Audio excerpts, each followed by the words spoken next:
Esta semana hemos tenido varios sucesos, varios acontecimientos que condicionan un poco a la hora de pensar en un mensaje para traer aquí el domingo.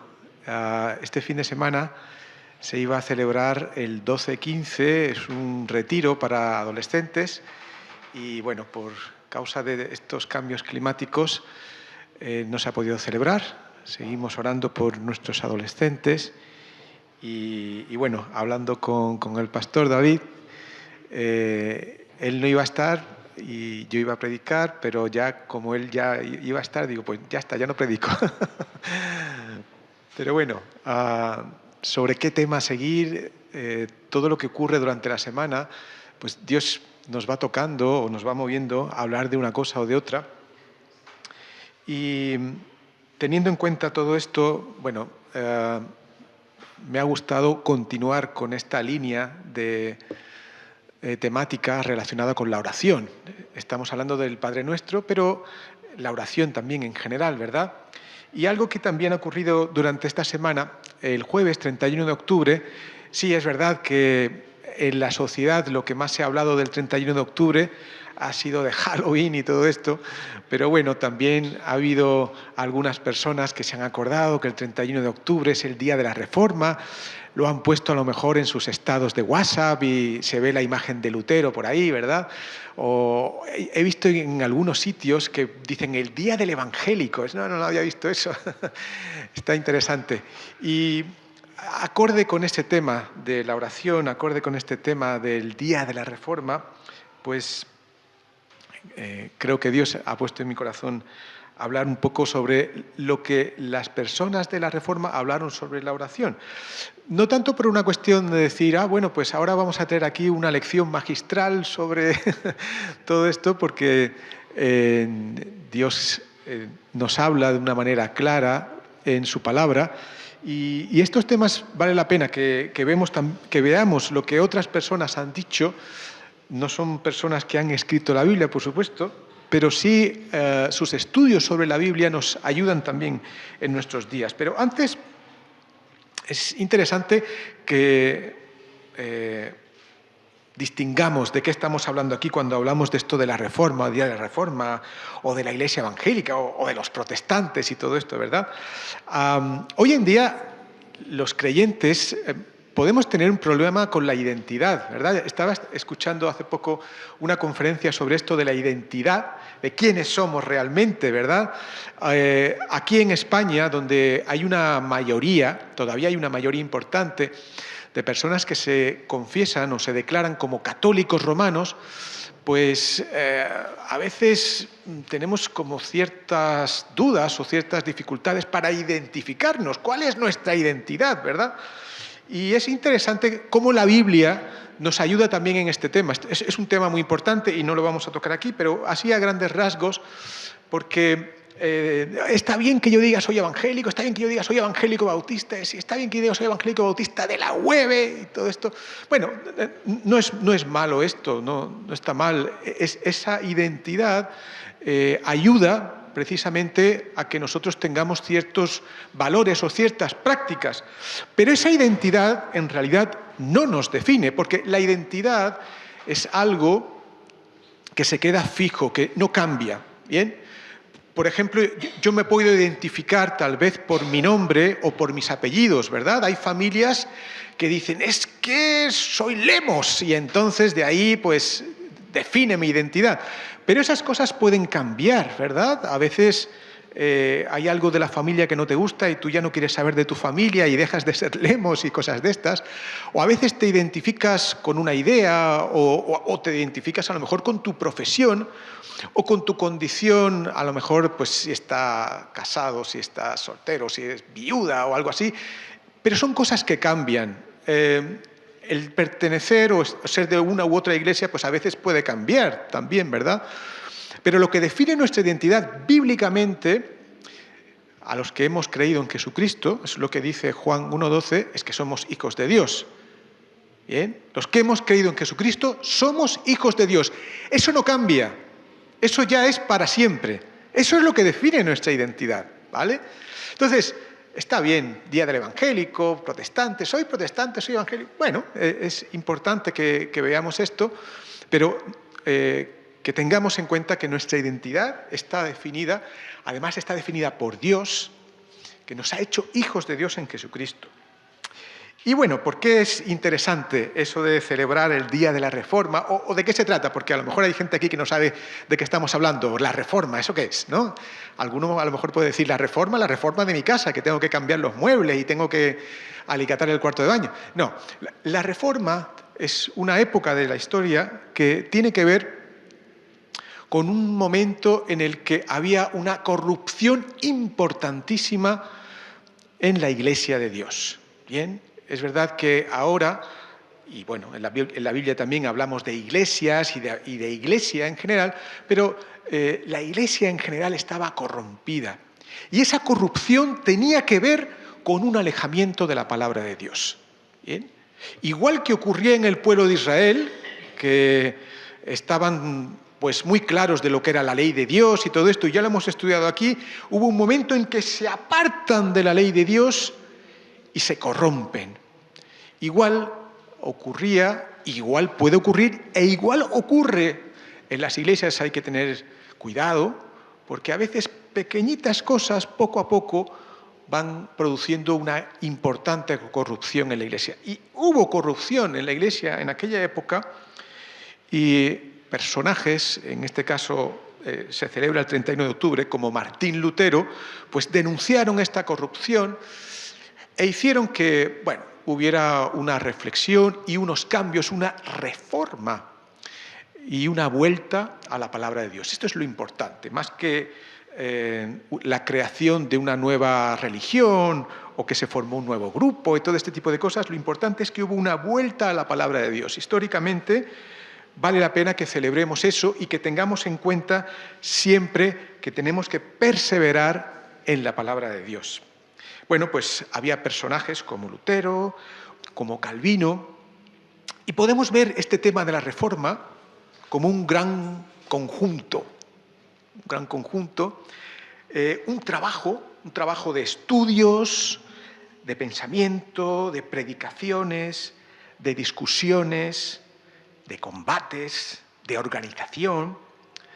Es verdad, porque no solamente afectó a las iglesias, afectó también a la política, afectó a la ciencia, afectó a la sociedad en general, pero es mucho más que eso la Reforma. La Reforma podemos definirla, y por eso estamos hablando de esto también, como un acto de oración continuo. Es un acto de oración continuo. Los reformadores, pues Martín Lutero, Calvino y otros tanto, pues tenían también sus pensamientos, sus ideas y todo eso, pero se destaca porque oraron. Y muchas personas estuvieron orando para este cambio tan necesario en la Iglesia, para volver otra vez a la palabra de Dios, de la cual se habían apartado. Así que es verdad que Dios usó a estas personas. Tal vez sin estas personas no se hubiera producido la Reforma, Dios las usó, pero podemos decir también que la Reforma fue una respuesta de Dios a la oración continua. Ahora, ¿de qué no hablan? Cuando hablan de la oración, los reformadores no hacen una distinción entre la oración individual y la oración comunitaria o como iglesia. A veces tenemos un poco este problema, ¿verdad? Yo he estado en algún encuentro de oración y cuando se dice, bueno, que tal persona, no, yo no puedo orar en público porque la Biblia me dice que yo ore en privado, no, pues no se puede orar. Entonces, ellos no hablaban de estos temas de cómo hay que orar en público, en privado, cuál es la oración que vale. Bien, cuando cada una de las personas creyentes está orando en su casa, en un cuarto, en privado, la Iglesia está orando. Y cuando la Iglesia se reúne en un culto de oración, o está orando aquí ahora mismo, pues los hermanos también están orando. O sea, no hay una distinción como tal. Vemos en Mateo, capítulo 18, versículo 20, que donde estén 2 o 3 reunidos, ahí estoy yo en medio de ellos. Eso dijo el Señor Jesucristo. Y en Mateo 6, en el texto que estamos estudiando sobre la oración, nos habla precisamente de que no es una cosa que tenga que ser visible en cuanto a que no es para llamar la atención, sino precisamente para hablar con Dios. Entonces, la Biblia habla tanto de oración comunitaria como de oración individual. Es importante orar a Dios en lugar de orar a mí mismo. Esto lo hemos oído, ¿verdad? Hace 2 semanas, cuando el pastor David estuvo hablando, introduciendo este tema, que es importante que estamos orando a nuestro buen Dios. No se habla tampoco de una distinción entre la oración espontánea y una colección de oraciones. ¿A qué nos referimos? Bueno, a veces podemos decir que la oración tiene que ser lo que tú sientas en ese momento, y no vale eso de que yo lea una oración o lea un salmo, por ejemplo, o un texto bíblico. Hay publicadas oraciones de personas, que no es que las personas dijeran, oye, voy a publicar un libro de oraciones, sino que hubo gente que fue anotando lo que otros oraban, y a veces nos sirven de orientación, de alimento, ¿por qué no? Pero no hay una distinción siempre y cuando estemos hablando de que la oración debe ser pensada. No es una oración descuidada. Algo también hemos hablado sobre esto, ¿verdad? Y por último, no se habla tampoco de una oración explícita o implícita. A ver, para explicarme mejor. Es verdad que entendemos oración cuando estamos hablando con Dios algo específico, pero hay veces que o mejor dicho, cuando dedicamos un tiempo para hacer solamente eso, pero hay veces que, pues a lo mejor estoy conduciendo, o a lo mejor estoy yendo a mi trabajo, pues a lo mejor estoy, pues yo qué sé, con algún amigo en algún sitio, y en ese momento estoy diciéndole algo a Dios. Es decir, no hay una distinción entre ese tiempo específico de oración y la oración en general. Porque recordemos que en 1 de Tesalonicenses, en el capítulo 5, nos dice precisamente eso de orad sin cesar. Muy bien, pues no nos hablan de eso, pero ¿de qué nos hablan precisamente los reformadores en cuanto a la oración? Muy importante. En la Reforma hubo muchos debates y hubo también a veces posiciones muy enfrentadas, pero todos estaban de acuerdo en la necesidad de orar.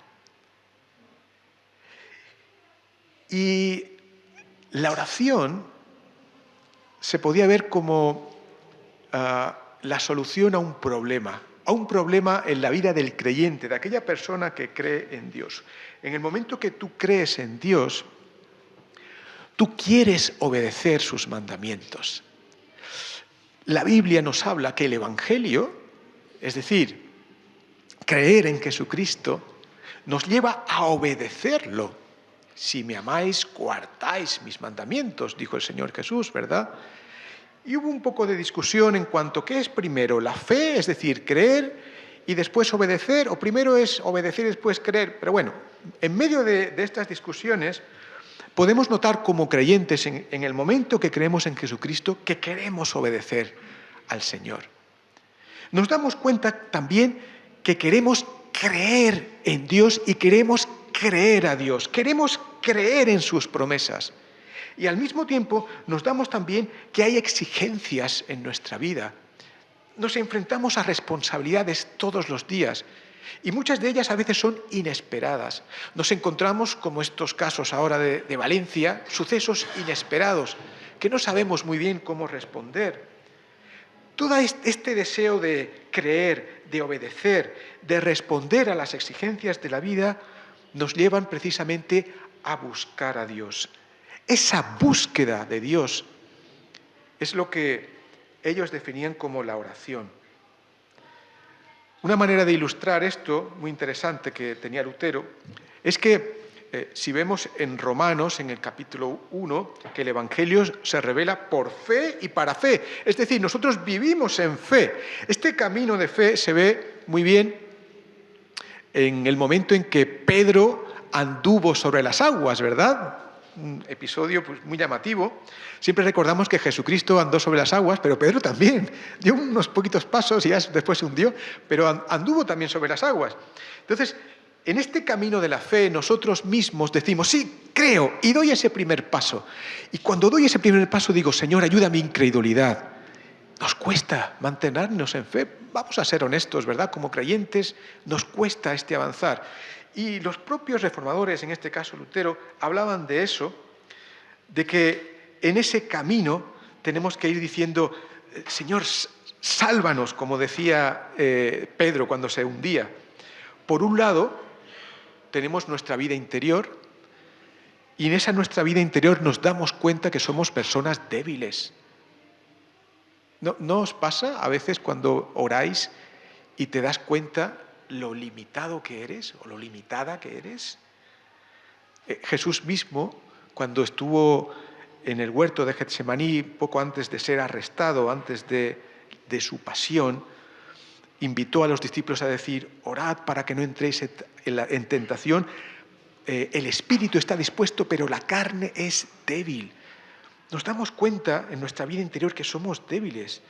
Pero por otro lado, como hemos dicho antes, nos damos cuenta en la vida exterior que tiene muchos enigmas, cosas que no entendemos, que tiene también sus dificultades. Y en medio de todo esto, cuando nos acercamos a la palabra de Dios, no sé si esto lo habéis experimentado, a mí me ha pasado, nos encontramos al mismo Dios diciéndonos, sí, estás teniendo fe, sí, estás obedeciendo, pero no es suficiente. Nos encontramos que nuestra fe en realidad es poca. Nos encontramos que nuestra obediencia es poca. Y así, la oración, según decía Martín Lutero, es pedirle a Dios lo que nos falta. Fuerza, valor, serenidad, prudencia, que nos dé ese deseo de obedecerlo más, de continuar creyendo y que Él renueve nuestra fe. Cuando nos damos cuenta de cómo es la oración en cuanto a una solución a este problema que tiene la persona creyente, nos damos cuenta que la oración no puede dirigirse a nadie más sino a Dios. Dios se reveló por su palabra y la misma palabra es la que nos mantiene en esta situación de tensión. Y ahí es donde la oración se vuelve una necesidad. Esto no quita que en medio de todos estos problemas tengamos ayuda de otras personas, ¿verdad? Tenemos ayuda en la Iglesia de personas que nos aconsejan, que nos orientan, que nos enseñan. Tenemos los estudios bíblicos, tenemos las predicaciones, ¿verdad? Pero también podemos tener esta ayuda pues precisamente de lo que escribieron los reformadores en su tiempo y tantas otras personas que nos ayudan con todo esto, pero no se puede comparar a lo que Dios nos da en la oración. ¿Y por qué digo esto? Porque hay personas que piensan o creen que se puede orar a otros. Hace poco, esta semana también ha sido Día de los Difuntos, ¿verdad? O el Día de Todos los Santos, y hay gente que hace sus oraciones a esos santos o a esas personas tan notables. La Biblia nos enseña, lo estamos viendo en el Padre Nuestro, que nos dirigimos a nuestro Padre que está en los cielos. La Biblia nos enseña también que no hay otro mediador entre Dios y los hombres, es solo Jesucristo. Los santos pues nos pueden ayudar en todos estos escritos, pero no nos ayudan a la hora de querer encontrar a Dios. Solamente es Dios el que puede responder a la oración. Así que, ¿cómo puedo encontrarme con Dios? ¿Cómo puedo resolver este problema? Orando solamente a Dios. Ni a ángeles, ni a santos, y lo voy a decir así, ni tampoco ni a María, ni a la Virgen, como hay gente que se dirige, o a mi padre o mi madre que falleció y que está ahí escuchándome, en absoluto. La Biblia nos enseña que la oración precisamente nos dirigimos a Dios.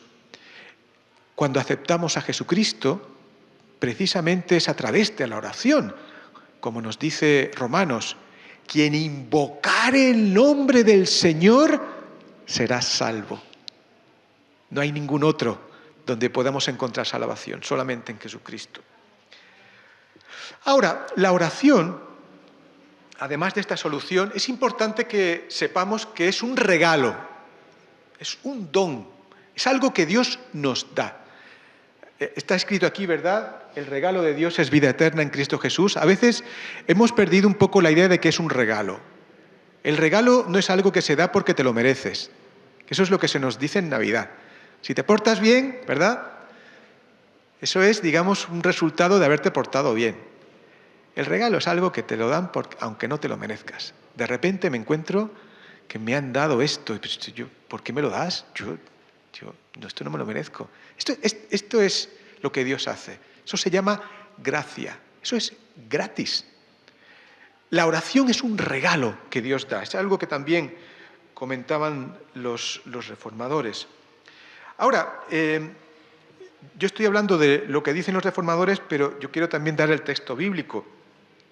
En Juan, en el capítulo 16, en el versículo 24, el mismo Señor Jesucristo dice: hasta ahora nada habéis pedido en mi nombre, pedid y recibiréis para que vuestra alegría sea completa. Así que el Señor ahí está regalando esta preciosidad que es la oración, este acceso directo al Padre a través de Jesucristo. Si orar es hablar con Dios, nos podemos preguntar: ¿Dios nos oye cuando oramos? No vemos a Dios, ¿verdad? La pregunta es: ¿Dios te oye cuando tú oras a Él? Es una pregunta, vamos a ser honestos, que estoy hablando conmigo mismo. Estuve en un taller sobre afrontamiento del estrés y se hablaba de algo, bueno, a lo mejor en los colegios se dice que se llama mindfulness. Y bueno, es una estrategia en la que tú meditas y estas cosas que te causan estrés y hablas contigo mismo. Y la profesora que impartía este taller decía: la oración también ayuda, ¿verdad? Como si la oración fuera este acto de hablar o de descargar todos nuestros problemas, y así pues nos puede venir bien para afrontar el estrés. No se trata de esto, ¿eh? No se trata de esto. Porque realmente estamos hablando y nos planteamos: ¿estamos hablando a Dios, pero Dios nos está oyendo? Vale la pena que como creyentes reflexiones en eso. Yo de verdad, lo hemos oído en estas semanas. Digo, yo no estoy orando para mí, estoy orando para Dios. Vale, es verdad, estoy orando a Dios, pero ¿me está oyendo Dios? A veces aquello que yo le pido pues no me lo da o es simplemente espera, pero ¿es que me está oyendo Dios? ¿Dónde tenemos la garantía de que Dios oye y responde a la oración? Vamos a Primera de Juan, en el capítulo 5, versículos 14 y 15, dice así. Fijaros que claro lo dice aquí, ¿eh? Primera de Juan 5, 14 y 15. Subraya este texto que vale la pena para tener confianza. Dice: y esta es la confianza que tenemos en Dios, que si pedimos alguna cosa conforme a su voluntad, Él nos oye. Y si sabemos que Él oye todas nuestras peticiones, también sabemos que recibiremos lo que le hayamos pedido. Dios oye y responde a las oraciones. Esto no es algo que diga yo, esto no es algo que dijeron los reformadores, esto es algo que dice su propia palabra. Es un regalo de Dios y sabemos que Él oye. Así que estamos fundados en esta garantía. ¿Cómo hace esto Dios? Bien, tengo la seguridad de que Él nos oye, muy bien, pero esta seguridad en la Biblia también nos lo enseña, por ejemplo, en Romanos 8, a través de algo muy interesante, que es que Jesús en realidad intercede por nosotros. Bien, Romanos 8:34, si quieres lo puedes buscar, nos dice que Jesucristo intercede por nosotros. En el Evangelio de Lucas, el mismo Señor Jesús le dice a Pedro: pero yo he rogado por ti. La seguridad que tenemos de que Dios nos oye, a pesar de que seamos tan imperfectos, es que Jesucristo intercede por nosotros. Este regalo tan precioso de Dios, a través de la oración, demuestra que Él quiere relacionarse con nosotros. Recordamos, otra vez, de los mensajes que se predicaron hace un par de semanas, que es verdad que es Padre nuestro que está en los cielos, pero eso no quiere decir que sea un Padre ausente. Él quiere relacionarse contigo, quiere relacionarse con nosotros. Además, cuando Él nos oye y nos responde, eso no quiere decir que disminuya su poder y su majestad para oírnos. Al revés, eso demuestra su grandeza. Ahora, importante, si es un regalo de Dios, no orar sería rechazar su presencia, sería rechazar su gracia. Por eso, aquí no estamos hablando, o la oración, no se trata de orar cuando convenga.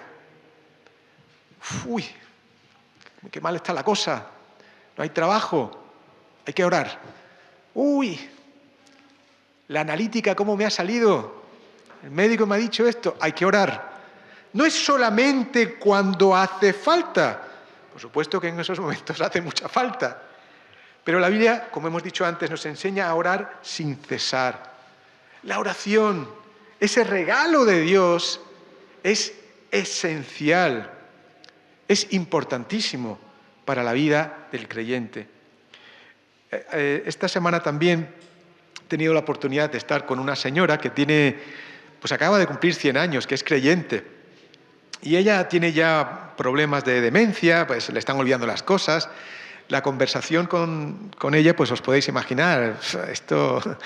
Pero me llamó muchísimo la atención que cuando terminamos la visita, dijimos, vamos a orar. ¡Guau! Hizo una oración que me quedé, ¿dónde está la demencia? ¿Dónde está? Ese regalo que Dios da es de tal manera que nos demuestra precisamente la presencia de Dios en la vida de los creyentes y de las creyentes. Es un acto esencial, es necesario. Y es verdad que, como hemos dicho antes, y diciendo también un poco lo que decían algunos reformadores, que no sabemos orar como es necesario. Bueno, pues en Romanos 8 también nos dice que no solamente Jesucristo, sino que el Espíritu Santo intercede y nos da las palabras necesarias porque el Espíritu sabe lo que el Padre quiere que nosotros digamos. Por supuesto, para orar bien, pues la enseñanza de Jesús, lo que estamos aprendiendo sobre la oración del Padre Nuestro, y es que cuando nos acercamos a Dios tenemos tanto que pedir, ¿verdad? Y a veces lo que más deseamos, creemos que eso es lo más importante, pero debemos aceptar el regalo de Dios, su oferta, el don que Dios nos da, y Él responde siempre a los problemas de nuestra vida. Finalmente, es verdad que la oración es como esta solución al problema del creyente, es un regalo, pero la oración es un regalo de Dios, pero la oración también es un acto humano. Esto no, Dios nos lo da y pasivamente ocurre todo. No, también es algo que nosotros hacemos. Es un regalo de Dios, pero no somos pasivos al usarlo, ¿verdad? Respondemos, actuamos. Cuando oramos, como hemos dicho antes, nos damos cuenta de nuestra situación miserable y ¿qué es lo que hace el ser humano en este caso? Pedirle socorro a Dios, quien viene a ayudarnos. Es importante que, aunque sea un acto humano, no le estamos dando nada a Dios. Al revés, solo podemos recibir. Así, es importante, algo que también se ha dicho anteriormente, que la oración no puede ser vanas repeticiones. Debe haber corazón. Lo que estaba diciendo José Luis antes en la alabanza, también en la oración. Tenemos que sentir realmente lo que estamos diciendo. No vale solamente con palabras. Es muy fácil que solamente usemos palabras, pero tiene que haber también sinceridad en nuestro corazón, en lo que le estamos diciendo a Dios.